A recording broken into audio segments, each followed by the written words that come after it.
देख रहे हैं वीके न्यूज और मैं हूं आपके साथ वैष्णो सोनी। जम्मू कश्मीर में जहां अक्सर बेकसूर लोग आतंकी हमले का शिकार होते हैं, अब उनकी सुरक्षा को लेकर देश में एक बार फिर बवाल छिड़ गया है। दरअसल इस बवाल ने तूल तब पकड़ लिया जब नए साल यानी 1 जनवरी को जम्मू कश्मीर के राजौरी में देर रात आतंकी हमला हुआ।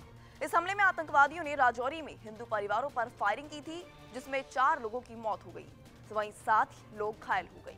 वहीं इस हमले के विरोध में लोग सोमवार को प्रदर्शन कर रहे थे, तभी आईईडी ब्लास्ट भी हो गया। ब्लास्ट में 2 बच्चों की मौत हो गई, जबकि 5 लोग बुरी तरह से घायल हो गए।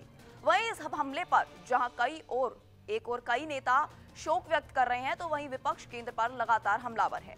बता दें, इस पूरे घटनाक्रम पर अब पीडीपी प्रमुख महबूबा मुफ्ती ने भी बड़ा बयान दिया है और बयान में उन्होंने सीधे तौर पर बीजेपी पर निशाना साधा है। सुनिए क्या कुछ कहा है महबूबा मुफ्ती ने।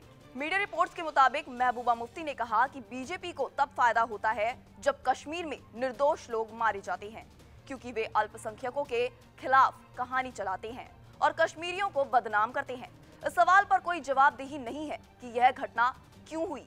इसी के साथ महबूबा मुफ्ती ने भारतीय सेना पर भी सवाल उठाया और कहा कि राजौरी में इस पूरी घटना की जिम्मेदारी सेना की भी थी, क्योंकि इलाके के लोगों ने कहा कि उन्होंने आतंकवादी गतिविधियों के बारे में सूचित किया था। राजौरी में भी लोगों ने शिकायत की कि इसके लिए सेना जिम्मेदार थी। सेना ने कहा था कि वो इसे पूरे हमले की जांच करेगी, पर अब तक रिपोर्ट कहां है। और महबूबा मुफ्ती की बात कितनी सही है और कितनी गलत, इस पर कुछ कह पाना मुश्किल है, क्योंकि इससे पहले भी महबूबा मुफ्ती भारतीय सेना पर कई बार ऐसे आरोप लगा चुकी हैं। हालांकि महबूबा अपने इन आदतों से कब बाज आएंगी, ये तो आने वाला वक्त ही बताएगा, क्योंकि जो भारतीय सेना सरहदों पर नागरिकों की रक्षा के लिए हर मौसम की मार झेलकर वहीं तैनात रहती है, उन पर महबूबा मुफ्ती अक्सर अपनी राजनीति के खोटे सिक्कों को चमकाने के लिए लगातार ऐसे आपत्तिजनक बयान देती हैं। लेकिन बड़ा सवाल ये है कि उनके ऐसे हमलावर बोलों पर अभी तक केंद्र की कोई प्रतिक्रिया सामने नहीं आई है।